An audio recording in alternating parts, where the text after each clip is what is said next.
ശ്രീനാരായണ ഗുരുവിൻ്റെ ബൗദ്ധികവും സാംസ്കാരികവുമായ ആത്മീയമായ ജീവിതത്തിൻ്റെ ഏറ്റവും വലിയ ഉണർവുകളിലൊന്നിനെ പ്രതിനിധാനം ചെയ്യുന്ന കോലത്തുകരയിൽ നിന്ന് ഇന്ന് ഗുരുവിൻ്റെ നർമ്മത്തെപ്പറ്റിയും ഗുരുവിൻ്റെ മൗനത്തെപ്പറ്റിയും സംസാരിക്കുമ്പോഴും അനൽപമായ അഭിമാനബോധം എൻ്റെ ശിരസിൽ നിറഞ്ഞു തുളുമ്പുകയാണ്.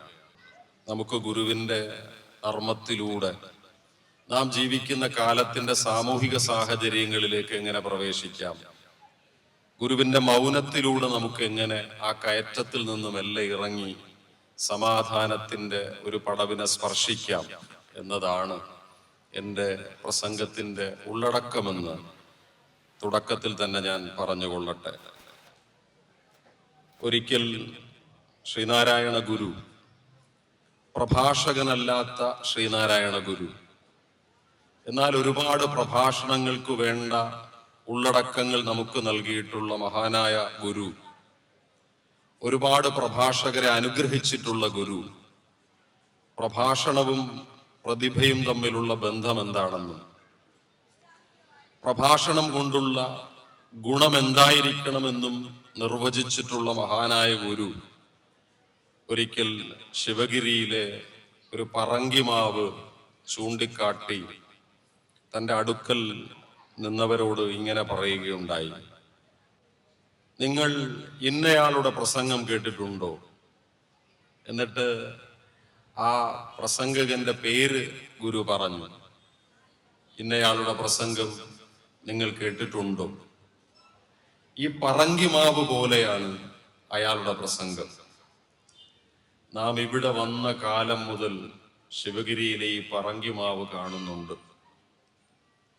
ഈ മാവിൽ പൂവ് ഉണ്ടായതല്ലാതെ, പൂവ് ഉണ്ടാവുകയല്ലാതെ ഫലമുണ്ടായതായി നാം ഇതുവരെ കണ്ടിട്ടില്ല. ഈ പറഞ്ഞ പ്രഭാഷകന്റെ പ്രസംഗവും ഈ പറങ്കിമാവ് പോലെയാണ് എന്ന് അദ്ദേഹം പറഞ്ഞു. നോക്കൂ, ഒരിക്കൽ പോലും ഒരു ദീർഘമായ പ്രഭാഷണം നടത്തിയിട്ടില്ലാത്ത ഗുരു തൻ്റെ മനസ്സുകൊണ്ട് ഒരു പ്രഭാഷകനെ വിമർശനാത്മകമായി അവതരിപ്പിക്കുന്ന നർമ്മമാണിത്.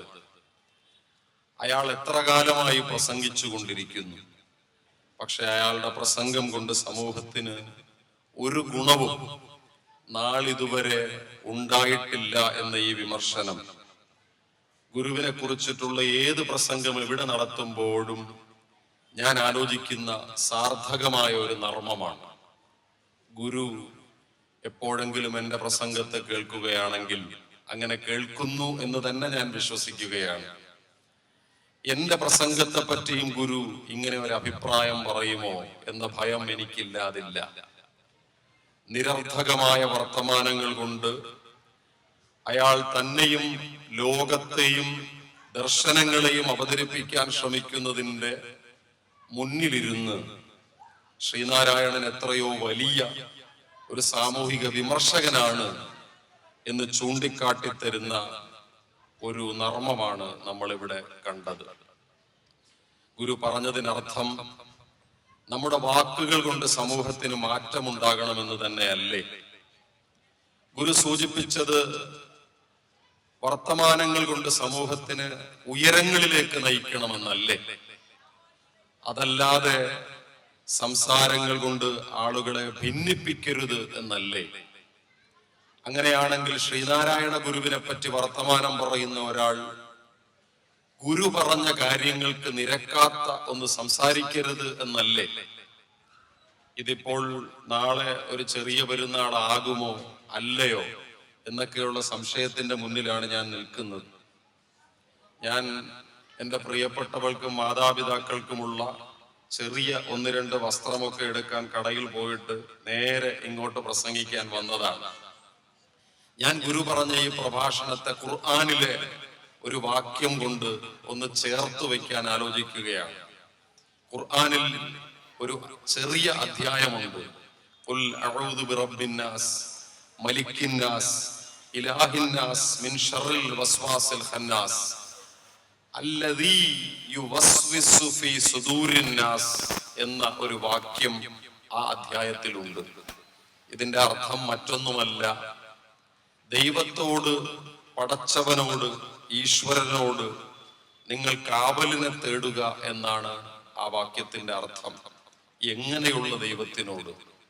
ഏതെങ്കിലും ഒരു സവിശേഷമായ ജാതി വിഭാഗത്തിന്റെയോ ഏതെങ്കിലും ഒരു ഗോത്രത്തിന്റെയോ ഏതെങ്കിലും ഒരു പ്രത്യേക ജനതയുടെയോ ദൈവത്തിനോടെന്നല്ല ഈ അധ്യായം പറയുന്ന അർത്ഥം. ഖുൽ അഊദു ബിറബ്ബിൻ നാസ് എന്നാണ്. ജനതയുടെ ഈശ്വരനായ, ജനതയുടെ തമ്പുരാനായ ദൈവത്തിനോട് കാവലിനെ തേടും. ആ കാവലിനെ തേടുന്ന അധ്യായത്തിലെ പരമപ്രധാനമായ വാക്യങ്ങളിൽ ഒന്ന്, നാം ഒരുപാട് കാര്യങ്ങളിൽ ഈശ്വരനോട് കാവലിനെ തേടും. കോലധീരേശന്റെ മുന്നിൽ നിന്ന് ഞാൻ ആ കാവലിനെ പറ്റി സംസാരിക്കുമ്പോൾ ഒരുപാട് വിശദീകരിക്കേണ്ട കാര്യമില്ല എന്നും എനിക്കറിയാം. ആ പ്രാർത്ഥനയിൽ, ആ അധ്യായത്തിൽ, ആ സൂറത്തിലെ ഏറ്റവും സൂക്ഷ്മമായ പ്രാർത്ഥനകളിൽ ഒന്ന്, പടച്ചവനെ, ജനങ്ങൾക്കിടയിലേക്ക് വന്നിട്ട് അവരെ ഭിന്നിപ്പിക്കാൻ ശ്രമിക്കുന്നവരിൽ നിന്ന് നീ ഞങ്ങളെ കാക്കണേ എന്നതാണ്. ഗുരു ഒരുപാട് പ്രഭാഷകരോട് ഇത് പറഞ്ഞിട്ടുണ്ട്. സഹോദരൻ അയ്യപ്പനോടടക്കം ഇത് പറഞ്ഞിട്ടുണ്ട്. വർത്തമാനം പറയുന്ന പ്രഭാഷകരോട് പറയണം എന്തിനെക്കുറിച്ച് സംസാരിക്കണം എന്ന്. ദൈവവിശ്വാസത്തെക്കുറിച്ച് സംസാരിക്കാൻ പറയണം. ഒരിക്കൽ അദ്ദേഹം കുട്ടികളുടെ ഒരു സദസ്സിൽ വർത്തമാനം പറയുന്നതിനെ പറ്റി സൂചിപ്പിച്ചപ്പോൾ അവരോട് ത്യാഗത്തെക്കുറിച്ച് പറഞ്ഞു കൊടുക്കണമെന്ന് പറഞ്ഞു. ത്യാഗമാണ് ഈ കാലത്തിന്റെ അനുഗ്രഹം എന്ന് പഠിപ്പിച്ചു. 1924 അദ്വൈതാശ്രമത്തിന്റെ മുറ്റത്തെ പന്തലിൽ നടന്ന സർവമത സമ്മേളനത്തിന്റെ ഗരിമയുള്ള സ്വാഗത പ്രസംഗം നടത്താൻ സത്യവ്രത സ്വാമികൾ എന്ന ഗുരു ഒരു സന്ദർഭത്തിൽ പറഞ്ഞത് നമുക്കറിയാം. സത്യവ്രതനെ കണ്ടില്ലേ, നാം ആരും സത്യവ്രതനെ പോലെയാവില്ല. ബുദ്ധ ഭഗവാൻ പോലും സത്യവ്രതനോളം ജാതി പോയ ആളാണോ എന്നെനിക്ക് സംശയമുണ്ട് എന്ന് ഗുരു അടയാളപ്പെടുത്തിയ സത്യവ്രതനോട് ആ സമ്മേളനത്തിന്റെ സ്വാഗത പ്രസംഗം നടത്താൻ ഗുരു പറയുമ്പോൾ ആ സ്വാഗത പ്രസംഗത്തിന്റെ ഉള്ളടക്കമായി തീരുന്ന ഓരോ വാക്യവും അളന്ന് തൂക്കി പരിശോധിച്ച് തയ്യാറാക്കി സത്യവ്രതനെ ആ വേദിയിലേക്ക് കടത്തിവിടുമ്പോൾ ഗുരുവിന് ഒരു നിശ്ചയദാർഢ്യമുണ്ടായിരുന്നു. സത്യവ്രത, നീ പറയാൻ പോകുന്നത് ഈ നിമിഷത്തിന്റെ പ്രഭാഷണമല്ല. നീ നടത്താൻ പോകുന്നത് ഈ വേദിക്ക് വേണ്ടി മാത്രം തയ്യാറാക്കപ്പെട്ട ഒരു പ്രസംഗമല്ല.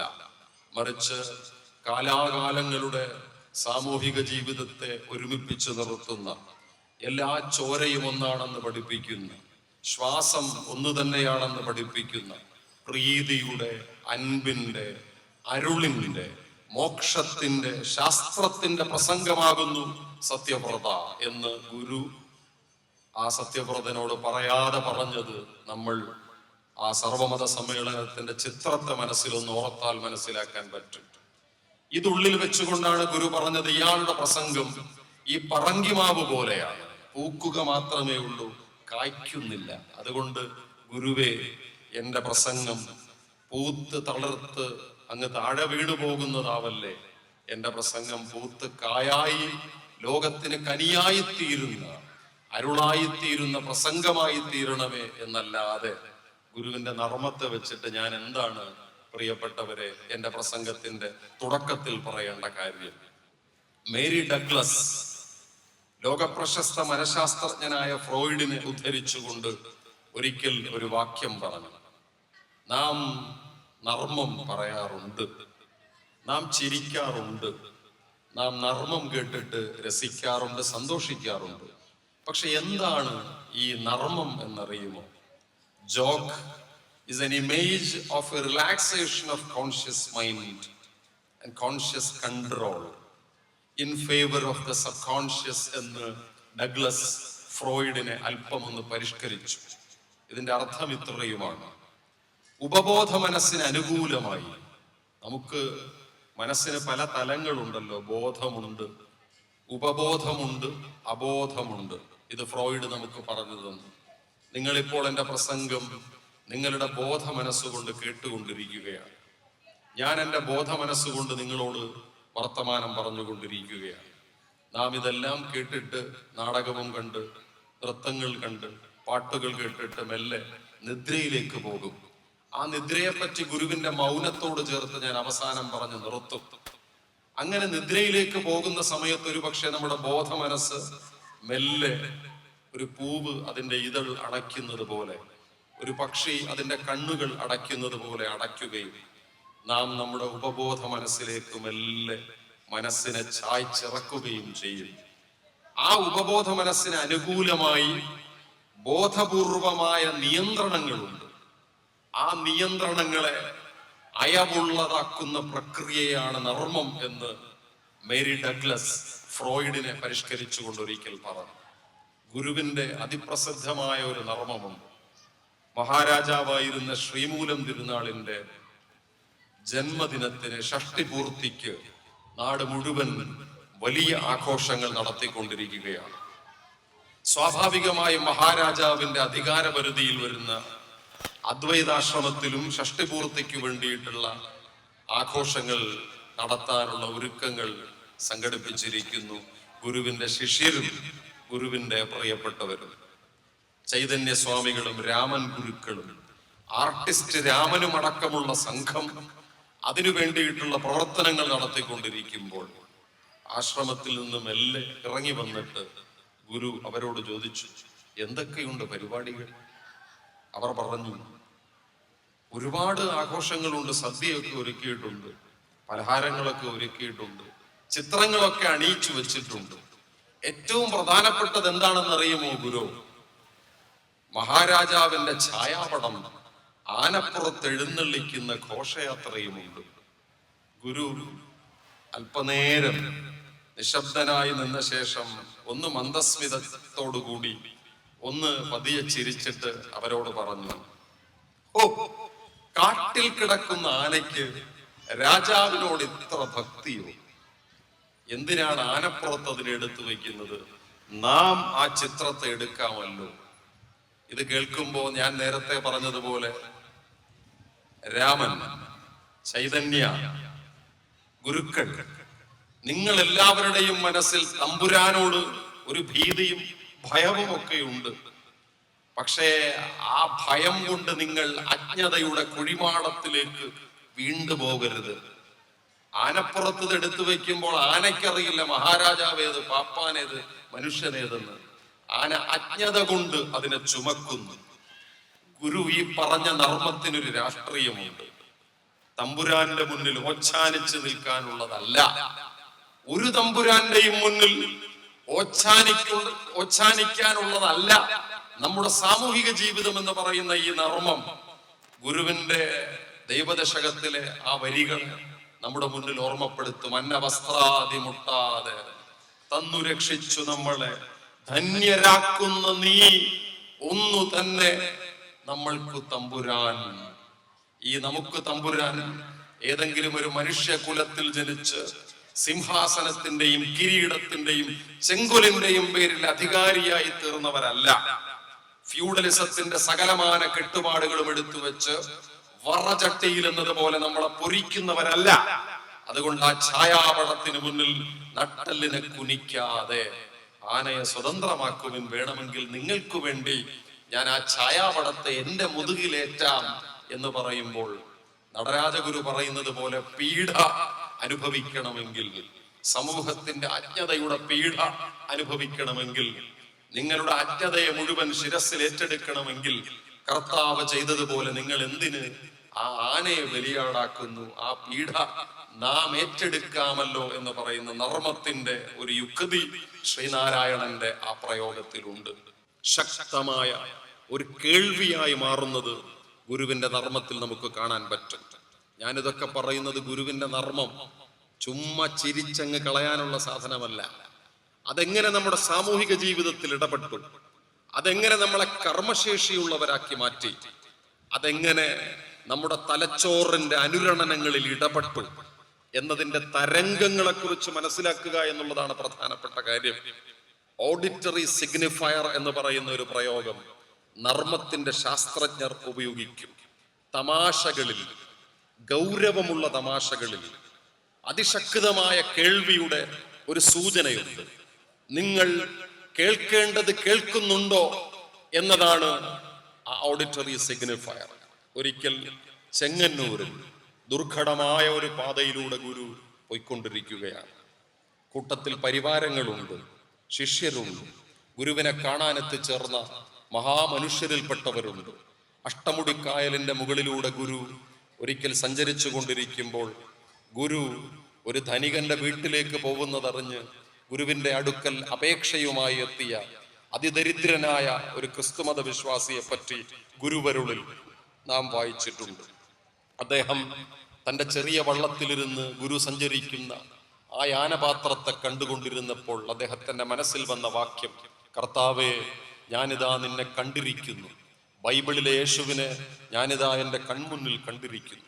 ഗുരുവിനോട് അദ്ദേഹം ഓടി വന്ന് പറഞ്ഞത്, ഗുരുവേ, അങ്ങയെപ്പറ്റി ഞാൻ ഒരുപാട് കേട്ടിട്ടുണ്ട്, അങ്ങയെ കാണണമെന്ന് ഞാൻ ഒരുപാട് ആഗ്രഹിച്ചിട്ടുണ്ട്. കണ്ണിറയെ ഞാനിതാ അങ്ങയെ കണ്ടുകൊണ്ടിരിക്കുന്നു. അങ്ങയോട് ഞാനൊരു അപേക്ഷ പറയട്ടെ.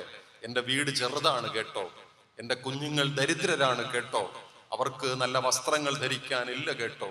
അങ്ങ് ഇപ്പോൾ പോയിക്കൊണ്ടിരിക്കുന്നത് ഒരു വലിയ വീട്ടിലേക്കാണ്, എല്ലാ സൗകര്യങ്ങളുമുള്ള വീട്ടിലേക്കാണെന്ന് എനിക്കറിയാം. പക്ഷെ ഞാൻ അങ്ങയോടൊന്ന് അപേക്ഷിക്കട്ടെ, അങ്ങ് എൻ്റെ വീട്ടിലും ഒന്ന് വന്നു പോകുമോ? ഗുരു പറഞ്ഞത്, അതിനെന്താ, നാം അങ്ങയുടെ വീട്ടിൽ തന്നെ ആദ്യം വന്നിട്ടേ മറ്റൊരിടത്തേക്ക് പോകൂ. ഈ മനുഷ്യൻ പറഞ്ഞു, എനിക്ക് ഒരല്പനേരം തരണേ ഗുരു, അങ്ങ് വരുമ്പോൾ എനിക്ക് തടുക്കെടുത്തിടണം കേട്ടോ, എനിക്ക് അതിനു മുകളിൽ ഒരു തുണി വിരിച്ചിടണം കേട്ടോ, എൻ്റെ കുഞ്ഞുങ്ങളെ കുളിപ്പിച്ച് ഉള്ളതിൽ നല്ല വസ്ത്രം ധരിച്ച് അങ്ങയെ സ്വീകരിക്കാനായി എൻ്റെ വീട്ടുമുറ്റത്ത് നിർത്തണം കേട്ടോ. ഗുരു പതിയെ പതിയെ ആ വീട്ടിലേക്ക് നടന്നുപോയി. അവിടെ ചെല്ലുമ്പോൾ അദ്ദേഹം തൻ്റെ സമ്പാദ്യങ്ങൾ മുഴുവൻ എടുത്ത്, തൻ്റെ സ്നേഹം മുഴുവൻ എടുത്തിട്ട് താൻ കർത്താവിനെ പോലെ കണ്ട ആ മഹാരൂപത്തിന് സ്വീകരണം ഒരുക്കിയത് ഗുരുവരുളിലെ ആ ചിത്രത്തിലുണ്ട്. കുഞ്ഞുങ്ങളെ ഗുരു നിറുകയിൽ തൊട്ട് അനുഗ്രഹിച്ചു. തന്നെ സ്വീകരിക്കാനായി നിന്ന ആ മനുഷ്യന്റെ തലയിലേക്ക് തൊട്ടിട്ട് ഗുരു സർവാനുഗ്രഹങ്ങളും ചൊരിഞ്ഞ് കൂടെ നിന്ന ആളോട് പറഞ്ഞു, ഒരു വെള്ളി ഉറുപ്പിക എനിക്ക് പെട്ടെന്ന് തരൂ. എന്തിനാണ് ഗുരു? ഒരു ഉറുപ്പിക തരൂ. ആ ഉറുപ്പിക വാങ്ങി കുഞ്ഞുങ്ങളിൽ ആദ്യത്തെ ആളിന്റെ കയ്യിൽ കൊടുത്തിട്ട് ഗുരു പറഞ്ഞ കാര്യം, മക്കളെ, നല്ലതുപോലെ പഠിക്കണം കേട്ടോ, പഠിച്ച് പഠിച്ച് വലുതാവണം കേട്ടോ, പഠിച്ച് പഠിച്ച് എത്രത്തോളം ഉയരത്തിലെത്താമോ അത്രത്തോളവും ഉയരത്തിൽ മക്കളെ നിങ്ങൾ എത്തണം കേട്ടോ. എത്തിക്കഴിഞ്ഞിട്ട് നിങ്ങൾക്ക് പണം ഉണ്ടാകുന്ന കാലത്ത് ഇപ്പോൾ ഞാൻ തന്ന ഈ തുക നിങ്ങൾ സമൂഹത്തിന് വേണ്ടി വിനിമയം ചെയ്യണം കേട്ടോ. ഇതിനെയാണ് നമ്മൾ ഓഡിറ്ററി സിഗ്നിഫയർ എന്ന് വേണമെങ്കിൽ വിശേഷിപ്പിക്കുന്നത്. ആ വീടിൽ നിന്ന് തിരിച്ചിറങ്ങുമ്പോൾ തന്നെ സ്വീകരിക്കാനായി സ്നേഹത്തിന്റെ സകല സമുദ്രങ്ങളും തുറന്നു വെച്ച ആ ഗൃഹസ്ഥനെ ചേർത്ത് നിർത്തി ഗുരു പറയുകയുണ്ടായി, നമ്മൾ ഒന്നാണ് കേട്ടോ, നമ്മൾ ഒന്നാണ് കേട്ടോ, നമ്മൾ രണ്ടാണെന്ന് വിചാരിക്കരുത് കേട്ടോ എന്ന് പറഞ്ഞത് ഗുരുവിന്റെ നർമ്മത്തിന്റെ ആധാരശിലയായി കാണാൻ പറ്റുന്ന ഒരു സംഗതിയാണ്. ചെങ്ങന്നൂരിലൂടെ ഗുരു നടന്നു പോയിക്കൊണ്ടിരിക്കുമ്പോൾ ഒരാൾ പറഞ്ഞു, ഗുരു, ആ കെട്ടിടം എന്താണെന്നറിയും? അതൊരു പള്ളിക്കൂടമാണ്. അതിന് ഗുരു പറഞ്ഞ മറുപടി, ഓഹോ, ഇവിടെയും സർക്കാരിന് അറിയുമോ എന്നാണ്. എന്ന് പറഞ്ഞാൽ അത് സർക്കാർ പള്ളിക്കൂടമാണ്. ഈ വിദൂര സ്ഥലത്തെ സർക്കാരിന് അറിയുമോ? ഈ ജനങ്ങൾ ജീവിക്കുന്ന അതിഗ്രാമീണമായ ദരിദ്രമായ സ്ഥലത്തെ സർക്കാരിന് അറിയുമോ എന്ന ചോദ്യത്തിന് സർക്കാർ അറിയേണ്ടതുണ്ട് എന്നാണ് അർത്ഥം. അറിയാത്തത് നിങ്ങൾ അറിയുക തന്നെ വേണമെന്ന് കെട്ടുകല്യാണം നിർത്തിയ സന്ദർഭത്തിൽ ഗുരു പറയുകയുണ്ടായി. കരിങ്കുളത്തെ വഴിയിലൂടെ ഗുരു നടക്കുമ്പോൾ വലിയ ജനക്കൂട്ടത്തെ കണ്ടതിൻ്റെ ഉള്ളിലേക്ക് കയറുന്നു. അവിടെ എന്താണ് നടക്കുന്നത് എന്ന് ഗുരു ചോദിച്ചു. കെട്ടുകല്യാണമാണ് ഗുരു എന്നാരോ ഒരാൾ വലിയ ആമോദത്തോടെ പറഞ്ഞു. കെട്ടുകല്യാണമോ? എത്ര കാലമായി ഞാൻ നിങ്ങളോട് പറയുന്നു ഈ അനാചാരങ്ങൾ അവസാനിപ്പിക്കണമെന്ന്. ആദ്യത്തെ പ്രമാണി പറഞ്ഞു, ഞങ്ങൾ അവസാനിപ്പിച്ചു ഗുരു, ഇനി എൻ്റെ വീട്ടിൽ ഇതുപോലുള്ള ചടങ്ങുണ്ടാവുകയില്ല. ഉറുപ്പികകൾ ദുർവ്യയം ചെയ്ത് ഭക്ഷണമൊരുക്കി ദാരിദ്ര്യത്തിലേക്ക് സ്വയം അടിവച്ചടിവെച്ച് പോകുന്ന ഇമാതിരി അനാചാരങ്ങൾ അവസാനിപ്പിക്കണമെന്ന് എത്ര വട്ടം ഞാൻ നിങ്ങളോട് പറഞ്ഞിരിക്കുന്നു. ഇതാണ് ഓഡിറ്ററി സിഗ്നിഫയർ. നിങ്ങൾ കേൾക്കുന്നുണ്ടോ? ഞാൻ പറയുന്നത് നിങ്ങളുടെ കാതുകളിലേക്ക് എത്തുന്നുണ്ടോ? ഞാൻ ഈ പറയുന്ന മൂല്യം സർക്കാർ കേൾക്കുന്നുണ്ടോ? ഭരിക്കുന്നവർ കേൾക്കുന്നുണ്ടോ? അവൾ കേൾക്കുന്നുണ്ട്. അതുകൊണ്ടാണ് ഇവിടെ ഒരു വിദ്യാലയം വന്നത് എന്ന് പറയുന്ന ഗുരുവിന്റെ ഈ നവോത്ഥാന ബോധമാണ് നമുക്കിരിക്കാൻ കസേരകൾ തന്നത് എന്നതും നമുക്ക് ജീവിക്കാൻ അന്തസ് തന്നത് എന്നതും അഭിമാനത്തോടു കൂടി ഈ ഘട്ടത്തിൽ വിളിച്ച് പറയുകയാണ്. ഇത് കേൾക്കുമ്പോൾ ചിലരെങ്കിലും വിചാരിക്കും, എമ്മാതിരി നർമ്മങ്ങളാണ് നമ്മൾ ദിവസവും കേൾക്കുന്നത്. ആക്ഷേപിക്കുന്ന നർമ്മങ്ങൾ, പരിഹസിക്കുന്ന നർമ്മങ്ങൾ, തന്തയ്ക്ക് വിളിക്കുന്ന നർമ്മങ്ങൾ, അമ്മയെ വിളിക്കുന്ന നർമ്മങ്ങൾ, സാഹോദര്യത്തെ ലംഘിക്കുന്ന നർമ്മങ്ങൾ. വെറുതെ ടെലിവിഷൻ ഒന്ന് തുറന്നു നോക്കിയാൽ മതി, പ്രസംഗങ്ങൾക്ക് താഴെ വരുന്ന കമന്റുകൾ നോക്കിയാൽ മതി, അഭിപ്രായങ്ങൾ നോക്കിയാൽ മതി, ഫേസ്ബുക്ക് തുറന്നാൽ മതി. അതിനുള്ളിൽ നർമ്മങ്ങളുടെ രൂപത്തിൽ വരുന്ന, അന്തസ്സിനെ കെടുത്തുന്ന, സാഹോദര്യത്തെ കെടുത്തുന്ന, ജാതിഭേദവും മതദ്വേഷവും പ്രസരിപ്പിക്കുന്ന കമന്റുകൾ നമുക്ക് കാണാൻ പറ്റും. പക്ഷേ രൂപകങ്ങളുടെ കാര്യത്തിലും ഉപമകളുടെ കാര്യത്തിലും അതിവിദഗ്ധമായ പാണ്ഡിത്യം കൈകാര്യം ചെയ്തിരുന്ന ഗുരു, അദ്ദേഹത്തിന്റെ കവിതകളെ ഉദാഹരിച്ചുകൊണ്ട് നമുക്കത് സ്ഥാപിക്കാൻ പറ്റും. നർമ്മം മെറ്റഫറിന്റെ രൂപത്തിൽ നമുക്ക് പറയാം, നർമ്മം സിമിലീസിന്റെ രൂപത്തിൽ നമുക്ക് പറയാം. ഒരു മനുഷ്യനെ ഒരു പൂച്ചയോട് താരതമ്യപ്പെടുത്തിക്കൊണ്ട് ആ മനുഷ്യനെ നമുക്ക് അപഹസിക്കാം. ഒരു മനുഷ്യനെ കാക്കയോട് താരതമ്യപ്പെടുത്തിക്കൊണ്ട് വേണമെങ്കിൽ നിറം പറഞ്ഞ് ആക്ഷേപിക്കാം. മലയാളത്തിൽ എത്രയോ കവിതകൾ അങ്ങനെയുണ്ട്. ഒരാളെ ജാതി പറഞ്ഞുകൊണ്ട് രൂപകാലങ്കാരം ഉപയോഗിച്ച് ആക്ഷേപിക്കാം.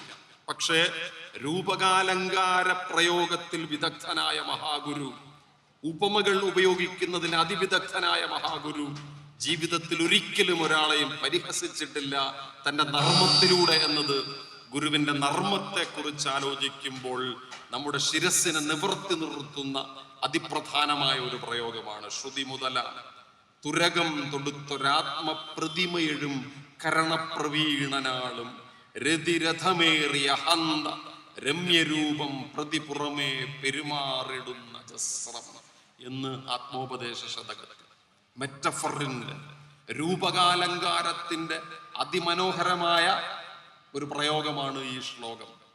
ചെവി, കണ്ണ്, മൂക്ക് മുതലായ ജ്ഞാനേന്ദ്രിയങ്ങളാകുന്ന കുതിരകളെ പൂട്ടിയ ആത്മപ്രതിരൂപമുള്ള കരണപ്രവീണനായ നമ്മുടെ മനസ്സ് രതിരഥത്തിലേറി, ആഗ്രഹത്തിന്റെ രഥത്തിലേറി അഹന്ത മനോഹരമായ രൂപം തോറും അലങ്കരിച്ച് ബാഹ്യലോകത്ത് സഞ്ചരിക്കുന്നു എന്ന് മെറ്റഫറിനെ ഉപയോഗിച്ച ഗുരുവിന്റെ ഒരു നർമ്മത്തിലും നമുക്കൊരാളെയും പരിഹസിക്കുന്നതായി കാണാൻ പറ്റില്ല.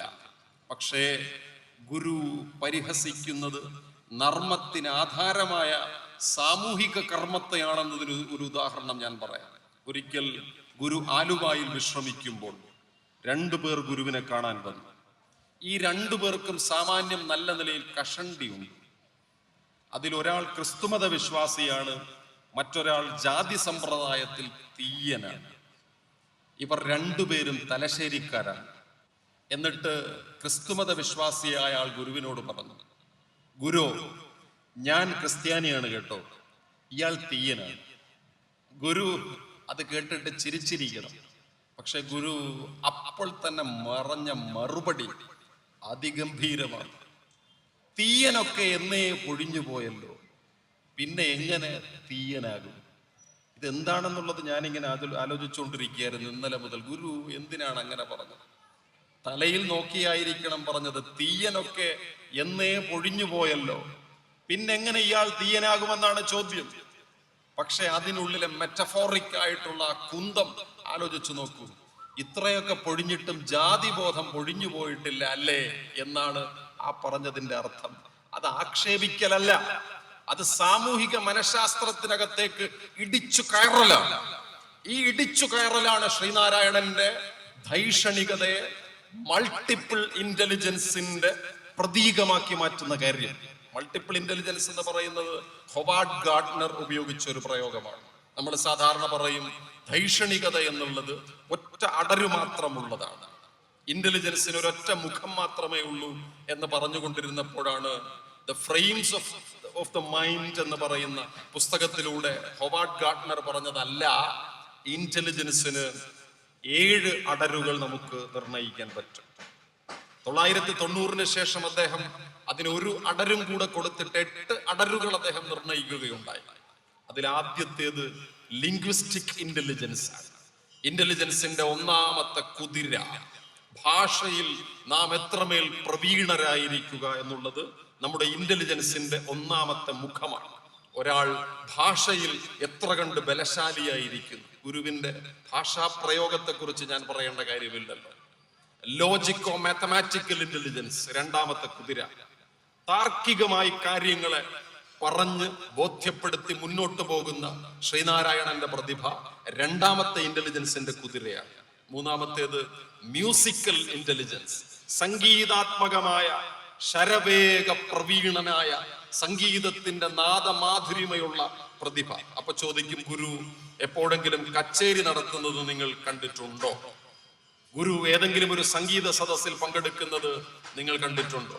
ഇപ്പൊ കൃഷ്ണയുടെ സംഗീത സദസ്സ് കേൾക്കുമ്പോൾ നമുക്കറിയാം ശ്രീനാരായണന്റെ കവന മാധുരി, കവിതയുടെ സംഗീതാത്മക ശക്തിയെ കുറിച്ച് നമുക്കറിയാം. പക്ഷേ ഗുരുവിന്റെ മ്യൂസിക്കൽ ഇന്റലിജൻസിനെ കുറിച്ച് പറയുമ്പോൾ ഏറ്റവും ആധികാരികമായി ഞാൻ ഉദാഹരിക്കാൻ ആഗ്രഹിക്കുന്ന കാര്യം കേരളത്തിന്റെ സംഗീത ലോകത്തിലെ ചക്രവർത്തി എന്ന് പറയാൻ പറ്റുന്ന യേശുദാസിന്റെ ആദ്യത്തെ ചലച്ചിത്ര ഗാനമാണ്. അല്ലിയാമ്പൽ കടവിൽ നമുക്ക് തന്ന യേശുദാസ്, പാമരനായ പാട്ടുകാരനെ കുറിച്ച് നമ്മളെ പഠിപ്പിച്ച യേശുദാസ് മലയാള ചലച്ചിത്ര ലോകത്തിലേക്ക് കടന്നു വന്നത് ശ്രീനാരായണന്റെ ഒരു കവിത ചൊല്ലിക്കൊണ്ടാണ്. ആ കവിത മറ്റൊരു കവിതയുമല്ല, മലയാള ഭാഷ രൂപം കൊടുത്ത, ഇനി പ്രപഞ്ചം അവസാനിക്കുന്ന കാലത്തോളം മറ്റൊരു കവിതയില്ല ഈ മലയാളത്തിൽ നിന്ന് ഇതുപോലെ എന്ന് പ്രഖ്യാപിക്കപ്പെട്ട, അരുവിപ്പുറത്ത് വെച്ചെഴുതിയ ജാതിഭേദം മതദ്വേഷം ഏതുമില്ലാതെ സർവരും സോദരത്വേന വാഴുന്ന മാതൃകാസ്ഥാനമാമിത് എന്ന ആ സംഗീതാത്മകമായ കാവ്യത്തെ മലയാളിയുടെ മനസ്സിലേക്ക് എടുത്തെറിഞ്ഞുകൊണ്ടാണ് യേശുദാസ് മലയാള ചലച്ചിത്ര ഗാനത്തിലേക്ക് കടന്നു വന്നതെന്ന് പറഞ്ഞാൽ ഗുരുവിന്റെ മൾട്ടിപ്പിൾ ഇന്റലിജൻസിലെ മ്യൂസിക്കൽ ഇന്റലിജൻസിന്റെ ആഴം മനസ്സിലാക്കാൻ പറ്റുന്ന അതിപ്രധാനമായ ഒരു പ്രതീകമായി അത് മാറും. ഗുരുവിന്റെ നർമ്മം എന്തിനെയാണ് ലക്ഷ്യം വെച്ചത്? ഗുരു സന്തോഷിക്കാൻ വേണ്ടിയിട്ടാണോ നർമ്മം പറഞ്ഞത്? ഗുരുവിനെ കുറിച്ച് കോട്ടുകോയിക്കൽ വേലായുധൻ എഴുതിയ ജീവചരിത്രം വായിച്ച അതിൽ ഗുരുവിന്റെ ദിനചര്യയെ കുറിച്ച് പറയുന്നു. അതിരാവിലെ ഗുരു ഉണരും. പ്രഭാത കർമ്മത്തിനു വേണ്ടി ഗുരു ഒരുപാട് ദൂരെ പോകും. അദ്ദേഹം വിസർജിക്കാനായി പോകുന്ന കൂട്ടത്തിൽ മൂത്രമൊഴിക്കാൻ പോയപ്പോൾ ഒരാൾ പറഞ്ഞു, ഗുരു എന്തിനാണ് ഇത്ര പ്രയാസപ്പെട്ട് ഇത്ര ദൂരെ പോകുന്നത്? ഇവിടെ അടുത്തെങ്ങാനും പോയാൽ പോരെ എന്ന് ചോദിച്ചപ്പോൾ ഗുരു അതിന് പറഞ്ഞ മറുപടി, നാം ഇവിടെ പോയാൽ നാളെ മുതൽ അന്തേവാസികൾ മുറ്റത്ത് തന്നെ ഇരിക്കും, ആകയാൽ നമുക്ക് അത് പൊറുക്കാൻ പറ്റുന്നതല്ല എന്ന് ഗുരു പറഞ്ഞു. ഗുരു സംഭാഷണം നടത്തുമ്പോൾ വലിയ സദസ്സ് ഗുരുവിന്റെ മുന്നിൽ വന്നിരിക്കും. ഒട്ടുകോയിക്കൽ പറയുന്നത്, നടരാജ ഗുരു അടക്കമുള്ളവർ ഗുരു എന്തു പറഞ്ഞാലും അത് അവസാനം വരെ കേട്ടുകൊണ്ട് അവിടെ ഇരിക്കും. ഭക്ഷണപ്പുരയിൽ ചെന്നിരിക്കുമ്പോൾ തന്റെ തടുക്കിന് മുകളിൽ കയറിയിരിക്കുന്ന ഗുരു എല്ലാവർക്കും അന്നം കിട്ടിയോ എന്ന് ശ്രദ്ധിച്ചുകൊണ്ടേയിരിക്കും. കഴിക്കുന്നതിന് മുൻപ് ഇടവേളകളിൽ ഗുരു നർമ്മം പറഞ്ഞുകൊണ്ടേയിരിക്കും.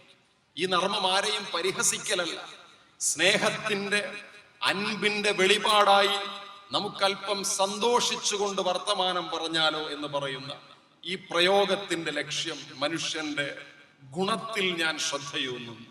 The quality of human being.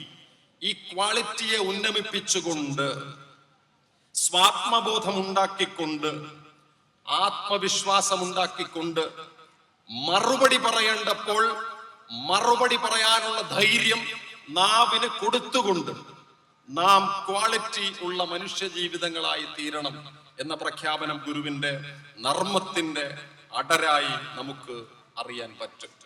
ആ ഗുരു ഈ കോലത്തുകരയിൽ ഇരിക്കുമ്പോൾ നടന്ന ഒരു കാര്യം വളരെ രസകരമാണ്. അത് പറയുമ്പോൾ ഞാൻ ഇതുവരെ പറഞ്ഞതുപോലെ പറഞ്ഞു തീർത്താൽ പോരാ. ഗുരു ഒരിക്കൽ കോലത്തുകരയിലെ ഈ മണ്ണിൽ എവിടെയോ വിശ്രമിക്കുകയാണ്.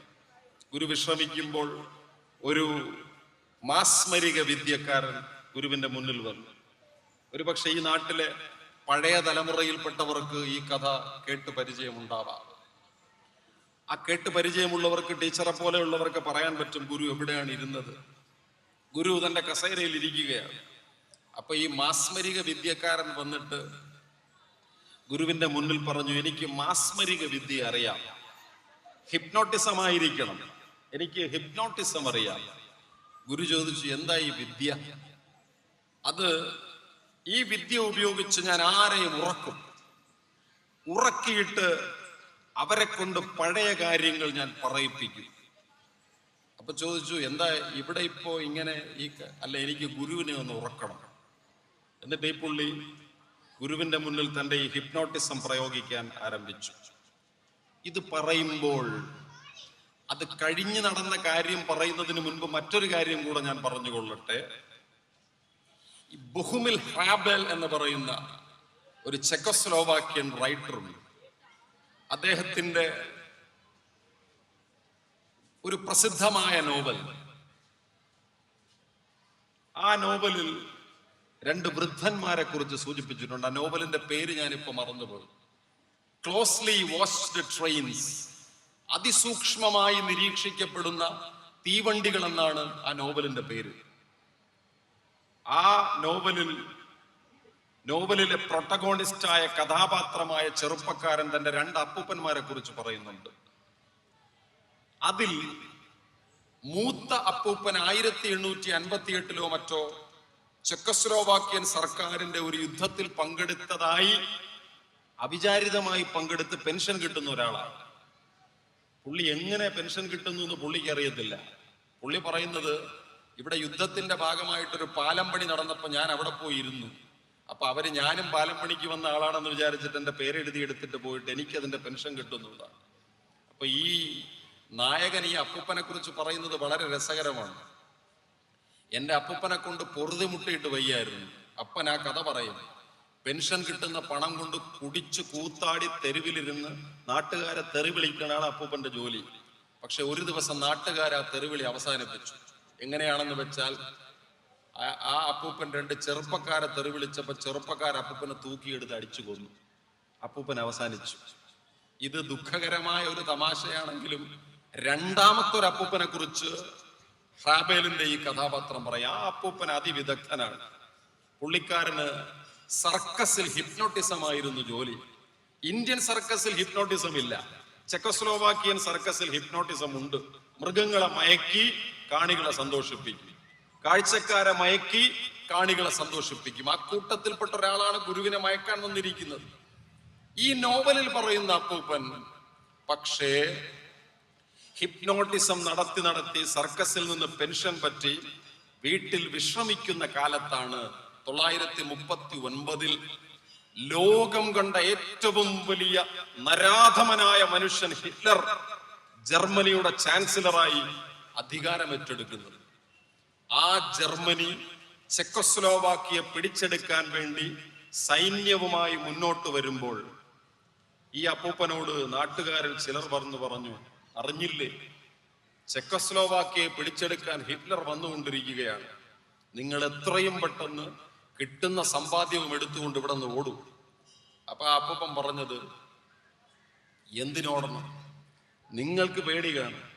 ഹിറ്റ്ലർ അല്ല, അവന്റെ അപ്പൂപ്പൻ വന്നാൽ അവരെ മയക്കാൻ പറ്റുന്ന സാധനം എന്റെ കയ്യിലുണ്ട്. ഞാൻ ആരാ മോൻ? അവര് പറഞ്ഞു, അണ്ണാ, രക്ഷ വേണമെങ്കിൽ ഓടിക്കോ, ഇല്ലെങ്കിൽ നിങ്ങളുടെ കാര്യം പോക്കാണ്. നിങ്ങൾ വിചാരിക്കുന്ന പോലല്ല ഈ നാസികൾ. വരട്ടടാ, അവര് വരട്ടെ. ഈ രക്ഷപ്പെടേണ്ടവർ അവിടെ നിന്ന് വീടും വിട്ട് ഓടിക്കഴിഞ്ഞപ്പോൾ അപ്പൂപ്പൻ തന്നെ കസേരയിൽ കാലും കയറ്റി അങ്ങനെ ഇരിക്കുകയാണ്. പാടാ. സൈന്യം കടന്നു വരുന്ന സമയത്ത് ഫ്രണ്ടിൽ ടാങ്കറൊക്കെ ഉണ്ട്. അപ്പൂപ്പൻ മുമ്പിൽ കയറി വന്നിട്ട് പറഞ്ഞു, നിൽക്കവിടെ, ഇനി ഒരടി നിങ്ങൾ അനങ്ങിയാൽ ഞാൻ നിങ്ങളെ ഹിപ്നോട്ടൈസ് ചെയ്ത് തകർത്തുകളെ. ആ സൈന്യം അവിടെ നിന്നു. കാരണം അവരുടെ ഒരു പടയോട്ടത്തിനിടയിലും ഇതുപോലൊരു ജീവിയെ കണ്ടിട്ടില്ല. കൈ ഉയർത്തി നിൽക്കവിടെ, ഹിപ്നോട്ടൈസ് ചെയ്യുമെന്ന് പറയുന്ന ഒരു ജീവിയെ, ഒരു മണ്ടനെ അവർ ഇതുവരെ കണ്ടിട്ടില്ല. പക്ഷെ അപ്പൂപ്പൻ വിചാരിച്ച എന്താണെന്നറിയാമോ? തന്റെ ആ ശക്തി കൊണ്ട്, ഹിപ്നോട്ടിസത്തിന്റെ ശക്തി കൊണ്ട് ഈ സൈന്യം അവിടെ നിന്നു എന്നാണ്.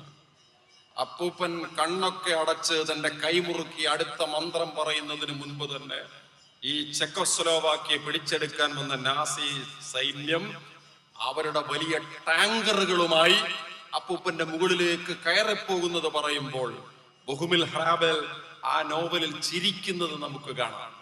ഞാനത് പറഞ്ഞത് എന്തിനാണെന്നറിയുമോ?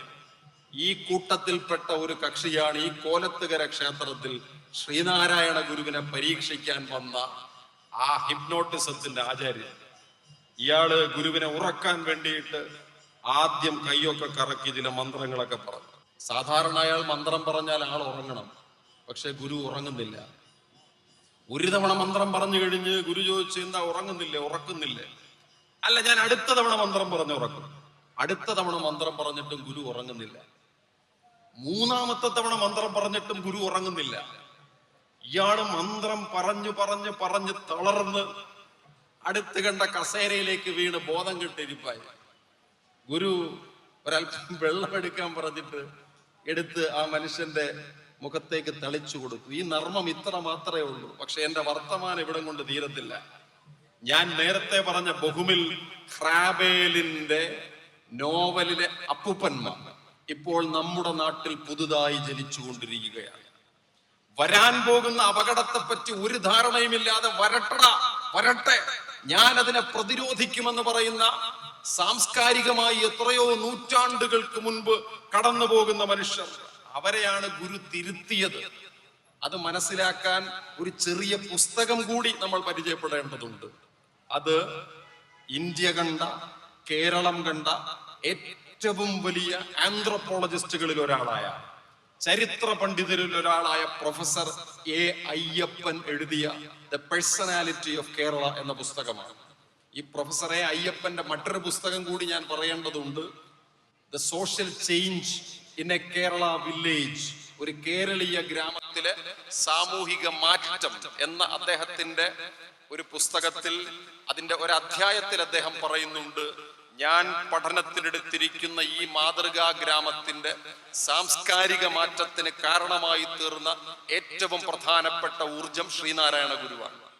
അപ്പറഞ്ഞ എ അയ്യപ്പന്റെ പേഴ്സണാലിറ്റി ഓഫ് കേരളയിൽ ആ കൃതിയുടെ എഴുത്തിന് കാരണമായി തീരുന്ന ഫിലോസഫി അവതരിപ്പിക്കുമ്പോൾ അയ്യപ്പൻ പറയുന്ന ഒരു കാര്യം, മാർഗരറ്റ് മീഡ് എന്ന ഒരു സാമൂഹിക ശാസ്ത്രജ്ഞയുണ്ട്. ആ സാമൂഹിക ശാസ്ത്രജ്ഞ ഏത് സമൂഹത്തെ അടയാളപ്പെടുത്താനും 3 വാക്കുകൾ പരിചയപ്പെടുത്തിയിരിക്കുന്നു. അതിലൊന്ന് ദ പോസ്റ്റ് ഫിഗറേറ്റീവ് സൊസൈറ്റി, രണ്ടാമത്തേത് കോൺഫിഗറേറ്റീവ് സൊസൈറ്റി, മൂന്നാമത്തേത് pre figurative society. Post figurative society എന്ന് പറഞ്ഞാൽ അതിൽ അപ്പൂപ്പന്മാര് പറയും, ചെറുപ്പക്കാര് കേട്ടോളണം, മാറ്റം സാധ്യമല്ല. അപ്പൂപ്പ പഠിക്കണ്ട എന്ന് ചോദിച്ചാ പഠിക്കണ്ട, അപ്പൂപ്പ തിന്നണ്ട എന്ന് ചോദിച്ചാൽ തിന്നണ്ട. അതെന്താ അപ്പൂപ്പ തിന്നാല് എന്ന് ചോദിച്ചാൽ ഞാനും തിന്നിട്ടില്ല, അതുകൊണ്ട് നീയും തിന്നണ്ട എന്ന് പറയും. നമുക്കൊരു പള്ളിക്കൂടം കെട്ടണ്ടേ എന്ന് ചോദിച്ചാൽ കെട്ടണ്ട, തുണി ഉടുക്കണ്ട, പാഠപുസ്തകം എഴുതണ്ട, കവിത വായിക്കണ്ട. പിന്നെയോ സമൂഹം ആയിരക്കണക്കിന് വർഷങ്ങളായി എങ്ങനെയോ അതുപോലെ തന്നെ തുടർന്നു പോകുമെന്ന് പോസ്റ്റ് ഫിഗറേറ്റീവിലെ മനുഷ്യർ ചിന്തിക്കും, പറയും. പക്ഷേ പ്രീ ഫിഗറേറ്റീവ് അങ്ങനല്ല. അത് മാറാത്തതിനെ മാറ്റും. കെട്ടുകല്യാണ കേരളം പോസ്റ്റ് ഫിഗറേറ്റീവ് സൊസൈറ്റി, പള്ളിക്കൂടമില്ലാത്ത കേരളം പോസ്റ്റ് ഫിഗറേറ്റീവ് സൊസൈറ്റി, വൃത്തിയില്ലാത്തവരുടെ കേരളം പോസ്റ്റ് ഫിഗറേറ്റീവ് സൊസൈറ്റി. ഈ കേരളം ഒരു ഭ്രാന്താലയമാണ് എന്ന് വിവേകാനന്ദൻ പറഞ്ഞ ജാതി ഭ്രാന്തിന്റെ കേരളം പോസ്റ്റ് ഫിഗറേറ്റീവ് സൊസൈറ്റി. നരബലിയുടെ കേരളം പോസ്റ്റ് ഫിഗറേറ്റീവ് സൊസൈറ്റി. ക്ഷേത്രപ്രവേശനമില്ലാത്ത മനുഷ്യരുടെ കേരളം പോസ്റ്റ് ഫിഗറേറ്റീവ് സൊസൈറ്റി. വിദ്യാഭ്യാസമില്ലാത്തവരുടെ Kerala post figurative society. MBBS നേടിയിട്ടും സർക്കാർ സർവീസിൽ ഡോക്ടറാവാൻ കഴിയാത്ത ഡോക്ടർ പൽപ്പുവിനെ ഓടിച്ചുവിട്ട കേരളം പോസ്റ്റ് ഫിഗറേറ്റീവ് സൊസൈറ്റി. ആ സൊസൈറ്റിയെ തിരുത്തി ശ്രീനാരായണനടക്കമുള്ള മഹാപ്രതിഭകൾ. എന്നിട്ട് ഈ കേരളത്തെ ഒരു പ്രീ ഫിഗറേറ്റീവ് സൊസൈറ്റിയാക്കി മാറ്റുകയുണ്ടായി. ആ പ്രീ ഫിഗറേറ്റീവ് സൊസൈറ്റിയിൽ ജനിച്ചത് കൊണ്ടാണ് പ്രൊഫസർ എ അയ്യപ്പൻ എന്ന് പറയുന്ന എനിക്ക് അയ്യപ്പനായി തീരാൻ കഴിഞ്ഞത് എന്ന് പേഴ്സണാലിറ്റി ഓഫ് കേരളയിൽ അദ്ദേഹം പറയുന്നു. ഞാൻ പറഞ്ഞത്, ഗുരുവിനെ മയക്കിയ മാസ്മരിക വിദ്യക്കാർ നമ്മുടെ നാടിനെ വീണ്ടും പോസ്റ്റ് ഫിഗറേറ്റീവ് ആക്കി മാറ്റുന്നതിന് വേണ്ടിയിട്ടുള്ള പരിശ്രമം നടത്തിക്കൊണ്ടിരിക്കുമ്പോൾ ആ പരിശ്രമങ്ങൾക്കെതിരെയുള്ള യുക്തിബോധത്തിന്റെ, താർക്കിക വിദ്യയുടെ, ധൈഷണികതയുടെ ഒരു വലിയ കവചമായി ഗുരുവിന്റെ വാക്കുകൾ നമ്മുടെ മുന്നിൽ നിൽക്കുകയാണ്. അനുദ്വേജകഥാ സത്യ സ്വാധ്യായ ഹിതകീർത്തനൈ സൗഷ്ഠവ പ്രിയതാഭ്യാം ച നിയമം നിയതം വാഗ് വിശുദ്ധ്യതി എന്ന് ഗുരു തന്റെ ധർമ്മത്തിൽ വാക്ശുദ്ധിയെ കുറിച്ച് പറയും. വാക്ക് എങ്ങനെ പ്രയോഗിക്കണം, അന്യർക്ക് മടുപ്പുണ്ടാക്കാതിരിക്കുന്നതും സത്യസന്ധവും ഹിതവും ശ്രേഷ്ഠവും സ്തുത്യവുമായ വാക്കുകൾ എല്ലായ്പ്പോഴും ശുദ്ധമായിരിക്കണം. ആകയാൽ ഗുരു പ്രിയങ്കരമായ പ്രതിഭയുടെ ചരിത്രത്തെ ആവഹിക്കുന്നവനെന്ന് ഗുരുവിന്റെ നർമ്മത്തെ പഠിച്ചുകൊണ്ട് അഗേഹാനന്ദ ഭാരതി എഴുതിയ ലേഖനം നമ്മുടെ ഓർമ്മയിലേക്ക് വരും. അഗേഹാനന്ദ ഭാരതി ഒരിക്കൽ ഗുരുവിന്റെ നർമ്മത്തെക്കുറിച്ച് പഠിച്ചുകൊണ്ട് ഇതിനെപ്പറ്റി പറഞ്ഞിട്ടുണ്ട്. എന്തുകൊണ്ട് ഗുരുവിന് ഇങ്ങനെ നർമ്മം പറയാൻ പറ്റുന്നു? ഗുരുവിന്റെ നർമ്മത്തിന്റെ ഇന്ധനമേത്? എവിടെ നിന്നാണ് ഗുരുവിന്റെ നർമ്മത്തിന്റെ ഈ ഉറവ? ഇതെവിടെ നിന്ന് ഈ നർമ്മം വരുന്നു? അഗേഹാനന്ദ ഭാരതി പറഞ്ഞ മറുപടി, ഗുരു മറ്റ് സന്യാസിമാർക്കൊന്നുമില്ലാത്ത, അതല്ലെങ്കിൽ അപൂർവം സന്യാസിമാർക്ക് മാത്രമുള്ള സഹിഷ്ണുത എന്ന ഗുണത്തിന്റെ ഒരു വലിയ ഉറവയാകയാൽ ആ സഹിഷ്ണുതയിൽ നിന്ന് ഗുരുവിന്റെ നർമ്മം പുറത്തു വരുന്നുവെന്ന് അഗേഹാനന്ദ ഭാരതി പഠിച്ചിട്ടുണ്ട്. ആ മാറ്റമാണ് ഞാൻ നേരത്തെ പറഞ്ഞതുപോലെ, ഈ സഹിഷ്ണുതയാണ് ഗുരുവിന്റെ ലോജിക്കൽ ഇന്റലിജൻസിന്റെ ബേസ്. ഒരിക്കൽ ഗുരുവിന്റെ അടുക്കൽ കുറച്ച് വൃദ്ധ ജനങ്ങൾ വന്നിട്ട് പരാതി പറഞ്ഞു, ഗുരു, യുവാക്കൾ തന്നെത്താൻ മുഖക്ഷൗരം ചെയ്തു തുടങ്ങിയിരിക്കുന്നു. അവർ സ്വയം മുഖക്ഷൗരം ചെയ്ത് തുടങ്ങിയിരിക്കുന്നു. ഇത് കണ്ടിട്ട് പ്രാചീനനായ ഒരു കാർന്നോ വല്ലാതെ വിഷമിച്ച് ഗുരുവിന്റെ അടുക്കൽ വന്നിട്ട് പറയുകയാണ്, സ്വാമി, ഇവരൊക്കെ ഇങ്ങനെ തന്നെത്താനെ ക്ഷൗരം ചെയ്യുന്നത് നിഷിദ്ധമല്ലേ? അപ്പൊ ഗുരു അതിന് പറഞ്ഞ മറുപടി, ഈ യുവാക്കൾ തന്നെത്താൻ ക്ഷൗരം ചെയ്യുന്നത് നിങ്ങൾക്ക് നിഷിദ്ധമാണല്ലേ? അവർ തന്നെത്താൻ ശൗചം ചെയ്യുന്നത് നിങ്ങൾക്ക് നിഷിദ്ധമല്ലേ? ഇതാണ് പ്രീഫിഗറേറ്റീവ് സൊസൈറ്റിയുടെ ബോധം. അപ്പോൾ ഇവർ ക്ഷൗരം ചെയ്യരുതെന്നാണോ നിങ്ങൾ പറയുന്നത്? മാറ്റത്തിന് വേണ്ടിയിട്ടുള്ള കാഹളത്തിന്റെ ശക്തി ഇങ്ങനെയാണ് ഗുരുവിൽ നിന്ന് പ്രവർത്തിക്കുന്നത്. മണിച്ചിത്രത്താഴ് എന്ന സിനിമയെ പറ്റി ഞാൻ പറയാറുണ്ടായിരുന്നു. മണിച്ചിത്രത്താഴ് എന്ന സിനിമയ്ക്ക് ആസ്പദമായ കഥ നടന്നത് ആലുംമൂട്ടിൽ ചാന്നാരുടെ മേടയിലാണ്. കാർത്തികപ്പള്ളി താലൂക്കിലെ ആലുംമൂട്ടിൽ ചാന്നാർ എന്ന് പറഞ്ഞാൽ ഒരു കാലത്ത് തിരുവിതാംകൂർ മുഴുവൻ വിലയ്ക്കു വാങ്ങാൻ സമ്പാദ്യമുണ്ടായിരുന്ന ഒരു മഹാധനികൻ. തിരുവിതാംകൂറിൽ ആദ്യമായി കാറ് സ്വന്തമാക്കിയവരിൽ ഒരാൾ. പക്ഷെ ആ കാറിൽ കയറിയിട്ട് അമ്പലപ്പുഴ ക്ഷേത്രത്തിന്റെ മുന്നിലൂടെ പോകാൻ ആലുംമൂട്ടിൽ ചാന്നാർക്ക് കഴിയില്ല. ചാന്നാരുടെ ഡ്രൈവർ വണ്ടിയും ഓടിച്ച് ക്ഷേത്രത്തിന്റെ മുന്നിലെ റോഡിലൂടെ പോകും. ചാന്നാര് വണ്ടിയിൽ നിന്ന് പുറത്തിറങ്ങി കിലോമീറ്റർ അപ്പുറത്തൂടെ നടന്ന് ക്ഷേത്രം ചുറ്റിയിട്ട് തിരിച്ച് തനിക്ക് എത്തേണ്ട സ്ഥലത്തെത്തും. ആ ആലുംമൂട്ടിൽ ചാന്നാർ എന്ന സമ്പന്നന്റെ മണിമേടയിൽ നടന്നതായി പറയപ്പെടുന്ന ഒരു കഥ ആ ചാന്നാരുടെ കുടുംബത്തിൽപ്പെട്ട മധുമുട്ടം പിൽക്കാലത്തെഴുതി കഥയാക്കി നമുക്ക് മുന്നിൽ കൊണ്ടുവന്ന സിനിമയാണ് മണിച്ചിത്രത്താഴ്. പക്ഷെ ആ മണിച്ചിത്രത്താഴിന് ഈ പ്രീഫിഗറേറ്റീവ് സൊസൈറ്റിയുമായി അടുത്ത ബന്ധമുണ്ട്. ആ മണിച്ചിത്രത്താഴ് മുഴുത്ത വട്ടിനെ കുറിച്ചിട്ടുള്ള ഒരു സിനിമയാണ്. നകുലനോട് ഡോക്ടർ സണ്ണി പറയും, നകുല, നീ വട്ട് കണ്ടിട്ടുണ്ടോ? നീ മാടമ്പള്ളിയിലെ ഭ്രാന്ത് ആർക്കാണെന്ന് കണ്ടിട്ടുണ്ടോ? മാടമ്പള്ളിയിലെ ഭ്രാന്ത് ആർക്കാണെന്ന് നിനക്ക് കാണണോ? ആ ഭ്രാന്ത് ആർക്കാണെന്ന് ഡോക്ടർ സണ്ണി നകുലനെ കാട്ടിക്കൊടുക്കും. അത് ഗംഗയ്ക്കാണ് ഭ്രാന്തെന്ന് തിരിച്ചറിയുന്ന സന്ദർഭത്തിൽ നകുലൻ വല്ലാതെ തകർന്നു പോകുന്നത് നമ്മൾ കാണുന്നുണ്ട്. പക്ഷെ നാം ശ്രദ്ധിക്കേണ്ടത് ആ കാര്യത്തെ കുറിച്ചല്ല. ഈ ഗംഗയ്ക്ക് മാടമ്പള്ളിയിലെ ഭ്രാന്ത് പുറത്തു കൊണ്ടുവന്നതിന്റെ കാരണമെന്ത് എന്ന് ഡോക്ടർ സണ്ണി ആ സിനിമയിൽ അന്വേഷിക്കുന്നു. അല്ലിയുടെ സൈക്കിൾ എടുത്ത് 70 കിലോമീറ്റർ അപ്പുറത്ത് പോയി ഏവൂർ എന്ന ഗ്രാമത്തിലേക്ക് ചെന്ന് ഈ ഗംഗയുടെ കുട്ടിക്കാലത്തെ മനസ്സിലാക്കി അവൾക്ക് എന്തുകൊണ്ട് ഈ രോഗം വന്നു എന്ന് ഡോക്ടർ സണ്ണി കണ്ടുപിടിക്കുന്നു. അയാൾ പറയുന്നത്, കുട്ടിക്കാലത്ത് കൽക്കട്ടയിൽ ജീവിച്ചിരുന്ന അച്ഛനും അമ്മയും മുത്തശ്ശിയുടെ അടുത്ത് ഗംഗയെ പഠിക്കാൻ ഏൽപ്പിച്ചിട്ട് കൽക്കട്ടയിലേക്ക് പറന്നുപോയി.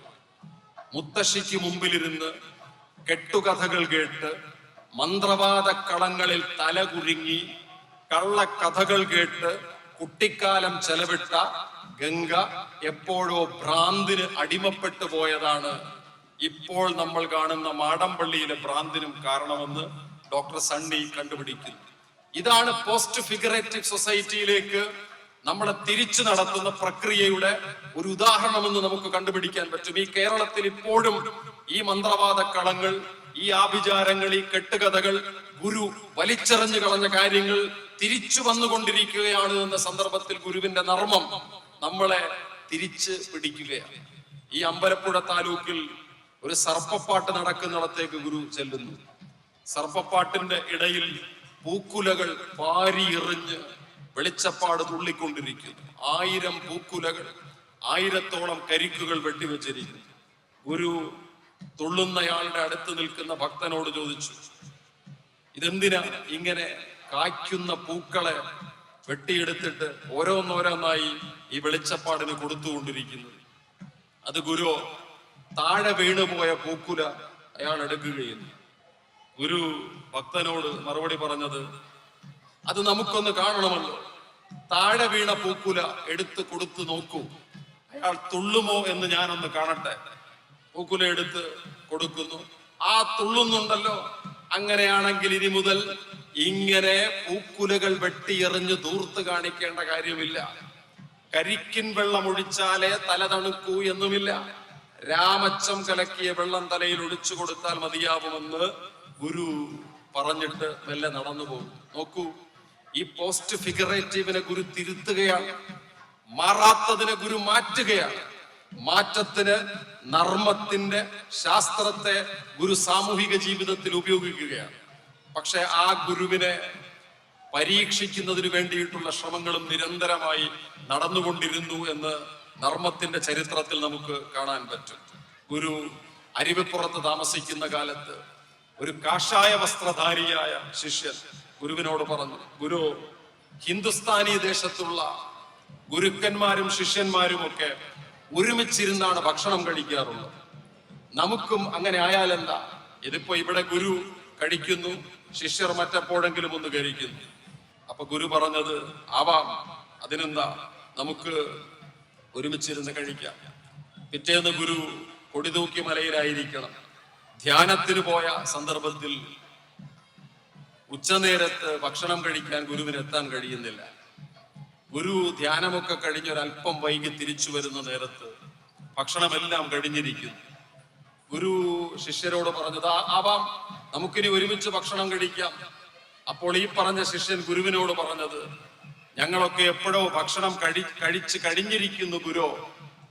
അതിന് ഗുരു പറഞ്ഞ മറുപടിയാണ്, ഗുരുവിനെ മാത്രം പരീക്ഷിച്ചാൽ പോരാ, ശിഷ്യനെയും പരീക്ഷിക്കണം എന്ന നർമ്മം. ആ നർമ്മത്തിന്റെ മഹാഗുരു നമ്മുടെ കാലത്തിന്റെ സാമൂഹിക ജീവിതത്തിലേക്ക് ഇറങ്ങി വരികയാണ്. അത് പറഞ്ഞുകൊണ്ട് ഞാൻ എന്റെ വർത്തമാനത്തെ ഉപസംഹരിക്കാമെന്ന് വിചാരിക്കുന്നു. ഗ്യാബോർ മെറ്റെ എഴുതിയ ഒരു പ്രസിദ്ധമായ പുസ്തകം നമ്മുടെ മുന്നിലേക്ക് വരികയാണ്. ദ മിത്ത് ഓഫ് നോർമൽ എന്ന പുസ്തകം.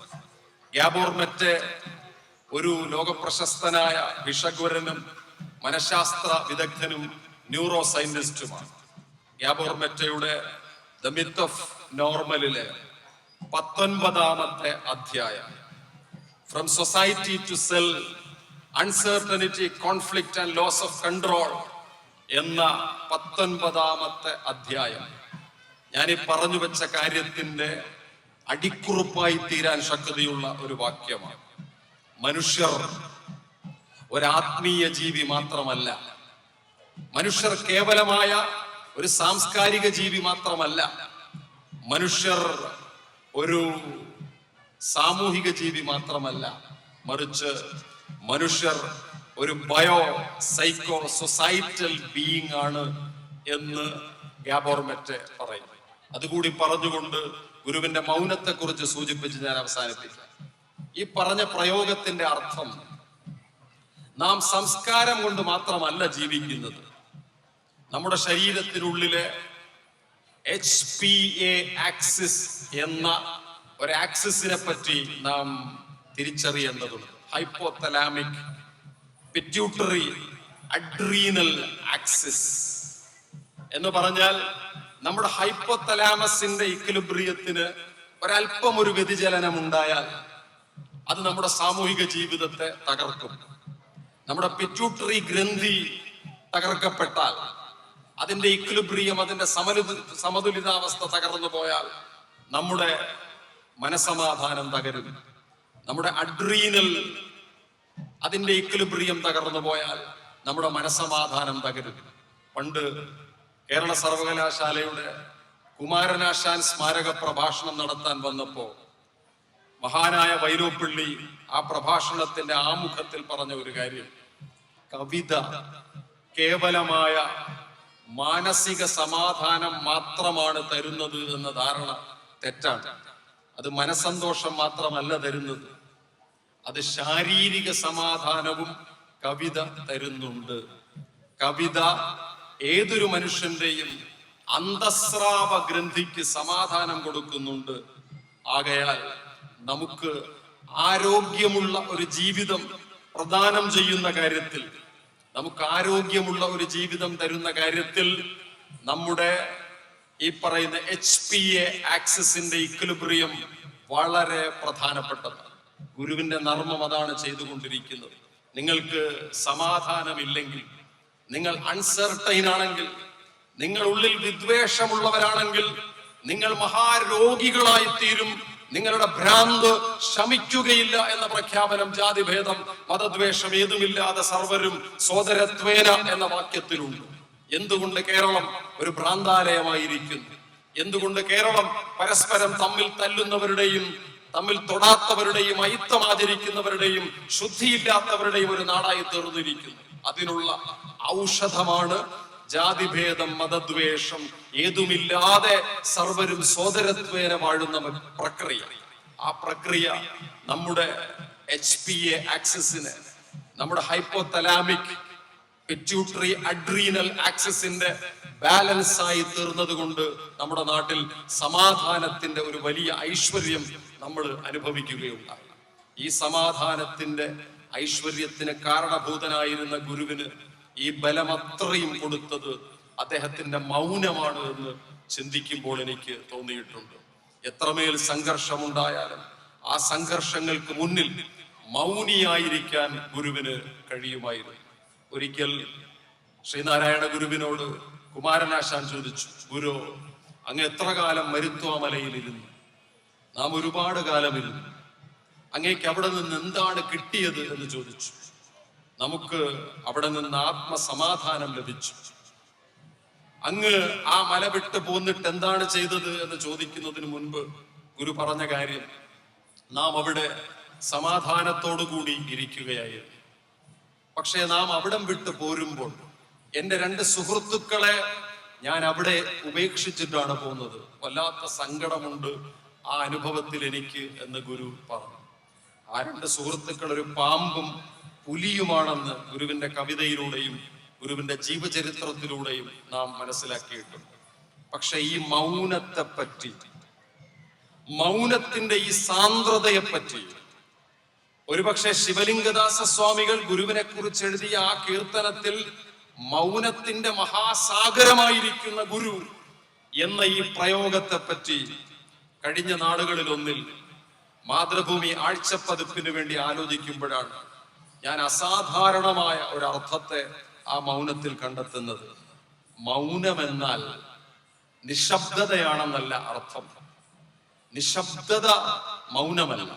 രണ്ടും സൈലൻസ് ആയിട്ട് നമ്മൾ പരിചയപ്പെടുത്തും. സൈലൻസ് എന്ന ഇംഗ്ലീഷ് പ്രയോഗത്തിന് മലയാളത്തിൽ അർത്ഥം എഴുതുമ്പോൾ നിശബ്ദത എന്നും മൗനമെന്നും നമ്മൾ പറയും.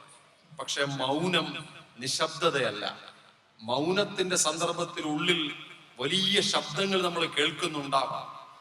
അതുകൊണ്ടാണ് മരുത്വാമലയിൽ പിള്ളത്തടത്തിലിരിക്കുമ്പോൾ ഗുരു സമുദ്രത്തെ കാണുന്നു. കടലിലെഴും തിര പോലെ കായമോരോന്നുടനുടനേറി അജസ്രവം ഉണരുന്നതിനെ കുറിച്ച് ഗുരു ആത്മോപദേശ ശതകത്തിൽ എഴുതുന്നു. പിള്ളത്തടത്തിലിരുന്ന് നമുക്ക് ഇന്ത്യൻ മഹാസമുദ്രം കാണാം, അറബിക്കടൽ കാണാം, ആ സമുദ്രത്തിലെ തിരമാലകളെ നമുക്ക് കാണാം. പക്ഷെ അവയുടെ ശബ്ദം നാം കേൾക്കുന്നില്ല.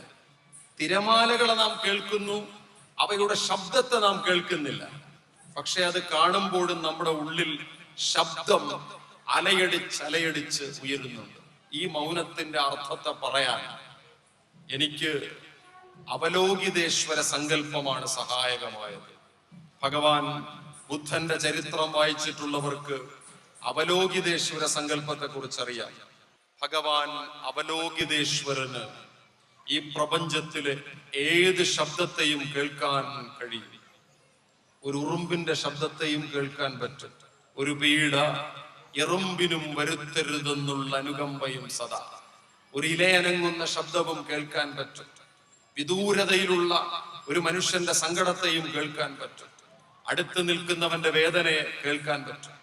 പ്രപഞ്ചത്തിലെ ഏത് ശബ്ദത്തെയും അവലോകിതേശ്വരന് കേൾക്കാൻ കഴിയും. എന്ന് മാത്രമല്ല, അവലോകിതേശ്വരന് പഞ്ചമഹാശബ്ദങ്ങളെ ഉണ്ടാക്കാനും പറ്റും.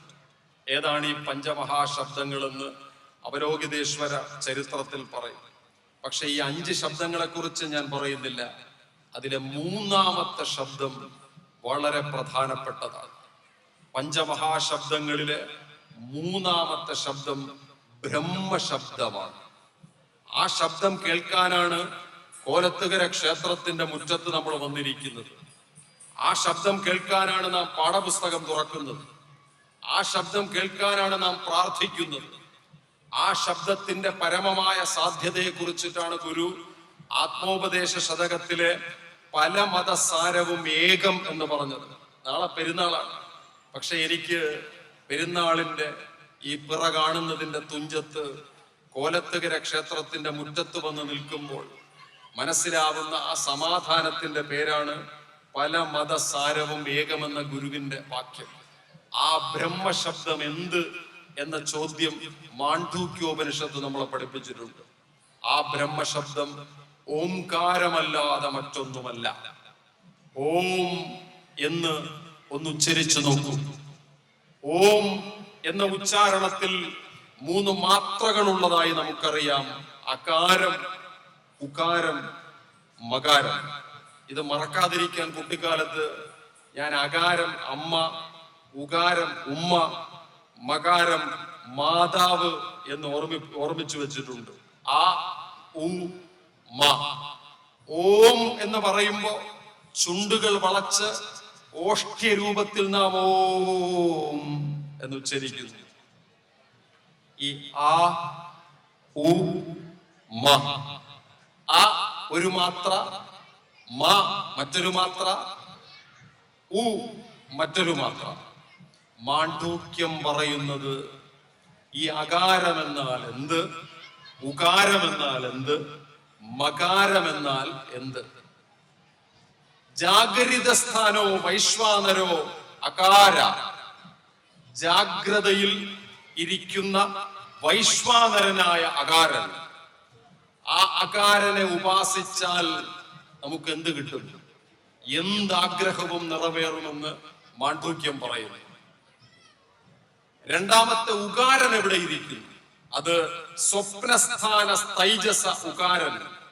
ആ ഉകാരനെ ഉപാസിച്ചാൽ നമുക്ക് എന്ത് കിട്ടും? കുടുംബത്തിൽ വേദജ്ഞാനമുള്ളവർ, ബ്രഹ്മജ്ഞാനമുള്ളവർ ഉണ്ടാകും എന്ന് പറഞ്ഞാൽ ഈശ്വര വിശ്വാസമുള്ളവരെന്ന് മാത്രമല്ല അർത്ഥം, ഈശ്വര സ്നേഹമുള്ളവരെന്ന് മാത്രമല്ല അർത്ഥം, ഉള്ളിൽ അൻപും കനിവും ഉള്ളവർ ഉണ്ടാകുമെന്നർത്ഥം. 3ാമത്തെ മാത്രയായ മകാരനെ ഉപാസിച്ചാലോ, ആ മകാരനെ ഉപാസിക്കുന്നവർക്ക് സകലമാന ആഗ്രഹങ്ങളും നിറവേറ്റപ്പെടും. പക്ഷേ ഈ 3 മാത്രകൾ മാത്രമല്ല ഓംകാരത്തിന്റെ ഉള്ളിലുള്ളത്. തുരീയം എന്ന് പറയുന്ന അമാത്രനായ ഒരു ഘടകം കൂടിയുണ്ട്.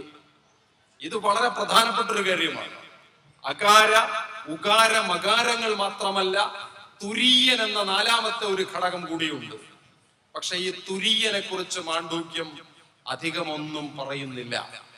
ഈ തുരീയൻ എന്താണെന്ന് എനിക്ക് മനസ്സിലായത് തിരുവനന്തപുരത്ത് ജീവിക്കുന്ന ശൂരനാട് കുഞ്ഞൻപിള്ള സാറിന്റെ മകൻ കെ രാജശേഖരൻ നായർ സാറ് വൈദ്യത്തിന്റെ സ്മൃതി സൗന്ദര്യം എന്ന കൃതിയിൽ എഴുതിയ ഒരു ലേഖനം വായിച്ചപ്പോഴാണ് അദ്ദേഹം പറയുന്നുണ്ട്, എനിക്ക് ഓംകാരത്തിന്റെ സാരം അറിയാം, അകാരം എന്തെന്നറിയാം, ഉകാരം എന്തെന്നറിയാം, മകാരം എന്തെന്നറിയാം, തുരീയം എന്താണെന്നും ഞാൻ മാണ്ഡൂക്യത്തിൽ നിന്ന് മനസ്സിലാക്കിയിട്ടുണ്ട്. പക്ഷേ അതെന്താണെന്ന് ഞാൻ പഠിച്ചത് ആശുപത്രി കിടക്കയിൽ എന്റെ മുന്നിൽ വെച്ച് മരണപ്പെട്ടു പോകുന്ന രോഗികളുടെ കണ്ണിൽ നിന്നാണ്. എത്രയോ പേർ എന്റെ മുന്നിൽ വെച്ച് മരിച്ചു പോയിട്ടുണ്ട്. അവർ മരിച്ചു പോകുന്ന സന്ദർഭത്തിൽ ഡോക്ടറുടെ കരം ചേർത്ത് പിടിക്കും. ഡോക്ടറെ, വല്ലാത്ത വേദനയായിരുന്നു കേട്ടോ, ഞാൻ വല്ലാതെ പിടയ്ക്കുന്നുണ്ട് കേട്ടോ, ഞാൻ പോവുകയാണ് കേട്ടോ, ഞാനിനി തിരിച്ചു വരികയില്ല കേട്ടോ, പക്ഷേ എന്റെ വേദനയ്ക്ക് അങ്ങ് തന്ന ശമനൌഷധമുണ്ടല്ലോ, അങ്ങ് തന്ന ആശ്വാസമുണ്ടല്ലോ, അതിന് നന്ദി പറയാൻ വാക്കുകളില്ല കേട്ടോ. രാജശേഖരൻ സാറ് പറയും, ദൈവമേ, തുരീയം എന്താണെന്ന് ഞാൻ കണ്ടല്ലോ. മരണക്കിടക്കയിൽ വെച്ച് തന്റെ വേദനയെ കടിച്ചു പിടിച്ചുകൊണ്ട് എന്റെ സഹോദരൻ മരണപ്പെട്ടു പോകുന്ന സമയത്ത്, ഭഗവാനെ, തുരീയം എന്താണെന്ന് ഞാൻ പഠിച്ചല്ലോ എന്ന് പറഞ്ഞാൽ മരണത്തിന്റെ മുന്നിൽ എന്ത് ജാതി, എന്ത് മതം? അങ്ങനെയെങ്കിൽ മരണത്തിന്റെ മുന്നിൽ, തുരീയത്തിന്റെ മുന്നിൽ എന്ത് വിദ്വേഷം, എന്ത് ദ്വേഷം, എന്ത് രാഗം എന്ന ചോദ്യമാണ് പറയുന്നത്. പക്ഷെ ഇതിനെയെല്ലാം കടന്നുപോയി ശ്രീനാരായണൻ നമ്മളോട് പറഞ്ഞു, പല മതസാരവും ഏകമെന്ന്. അപലോകിതേശ്വരന്റെ ഈ മൂന്നാമത്തെ ബ്രഹ്മശബ്ദമില്ലേ, ആ ബ്രഹ്മശബ്ദമാകുന്ന ഓംകാരമില്ലേ, ആ ഓംകാരത്തെ ബൈബിളിൽ ഏത് ബ്രഹ്മശബ്ദ രൂപത്തിൽ പറഞ്ഞിരിക്കുന്നു? ആദിയിൽ വചനമുണ്ടായി എന്ന് പറഞ്ഞിരിക്കുന്നു. ആ ആദിയിലുണ്ടായ വചനമാകുന്നു ആദിയിലെ ബ്രഹ്മശബ്ദം എന്ന് ബൈബിൾ നമ്മളെ പഠിപ്പിക്കും.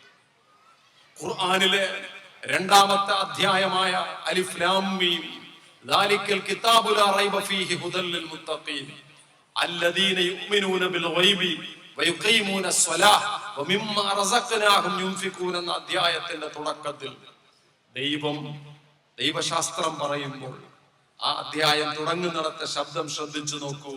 അലിഫ് ലാം മീം, അലിഫ് ലാം മീം, ദാലിക്കൽ കിതാബു ലാ റൈബ ഫീഹി ഹുദൽ ലിൽ മുത്തഖീൻ അല്ലദീന യുഅ്മിനൂന ബിൽ ഗൈബി വയുഖീമൂന സ്വലാഹ വമിമ്മാ റസഖ്നാഹും യുൻഫിഖൂൻ. ഇതിനെല്ലാം അർത്ഥം പറയാൻ പറ്റും. പക്ഷെ ആദ്യത്തെ അലിഫ് ലാം മീമിന് അർത്ഥം പറയാൻ പറ്റില്ല. ഗുരു പറഞ്ഞ വാക്യം എത്രമേൽ തിളങ്ങുന്ന വാക്യമാണ് പ്രിയപ്പെട്ടവരെ. പല മതസാരവും ഏകം, ഇതെല്ലാം ഒന്നാണ് കേട്ടോ.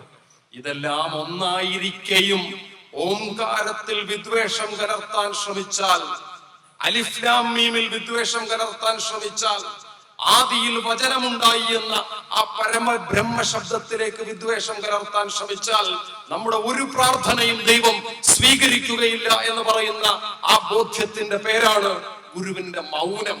അതുകൊണ്ട് ആ മൗനത്തിന്റെ അടിത്തറയായി ഗുരു ഒരു കാര്യം കൂടെ പറഞ്ഞു, പരമതവാദി ഇത് ഓർത്തിടാതെ പാരെ പൊഴുത് പൊലിഞ്ഞിടുമെന്ന ബോധ്യം നമുക്കുണ്ടാകണം. വിദ്വേഷം അരുത് കേട്ടോ, സ്നേഹം തന്നെ ആയിരിക്കണം കേട്ടോ നമ്മുടെ കരുത്ത്, നമ്മുടെ മുന്നോട്ട് പോകൽ എന്ന് പഠിപ്പിച്ച ശ്രീനാരായണ ഗുരുദേവന്റെ നർമ്മവും മൗനവും എത്രമേൽ ശക്തമായി നമുക്കിടയിൽ ഇപ്പോഴും നിൽക്കുന്നു എന്നുള്ളതിന്റെ ബോധ്യമാണ്. കുറച്ചെങ്കിലും അവ്യക്തമായിട്ടും കുറച്ചെങ്കിലും മുറിഞ്ഞു ഞാൻ നിങ്ങൾക്ക് മുന്നിൽ പറയാൻ ശ്രമിച്ചത്. പ്രിയപ്പെട്ടവരെ, ഞാൻ എന്റെ വർത്തമാനത്തെ ചുരുക്കുകയാണ്. കോലത്തുകര എന്ന എന്റെ ഈ പ്രിയപ്പെട്ട ക്ഷേത്രം, അതിന്റെ സ്വാഗത പ്രസംഗത്തിൽ പറഞ്ഞു, ഞാൻ കോലത്തുകരയുടെ ഭാഗം തന്നെയാണ്. ഞാൻ വരുന്നില്ല എന്ന് പറഞ്ഞാലും എന്നെ വീട്ടിൽ നിന്ന് പിടിച്ചുകൊണ്ടുവന്ന നിങ്ങൾ കോലത്തുകരയുടേതാണ്, നിങ്ങൾ സംസാരിച്ചേ മതിയാകൂ എന്ന് പറയുന്ന എന്റെ ഈ പ്രിയപ്പെട്ട ക്ഷേത്രത്തിന്റെ സ്നേഹമുണ്ടല്ലോ, ആ സ്നേഹം ശ്രീനാരായണൻ എനിക്ക് തന്ന അനുഗ്രഹമാണ് എന്ന് 1000 വട്ടം പറഞ്ഞുകൊണ്ട് ഗുരുവിനെ എന്റെ മനസ്സിൽ മുറുക്കെ പിടിച്ചുകൊണ്ട് ഞാൻ എന്റെ വർത്തമാനം ഉപസംഹരിക്കുന്നു. പ്രിയപ്പെട്ടവരെ, എല്ലാവർക്കും എന്റെ വിനീതമായ നമസ്കാരം.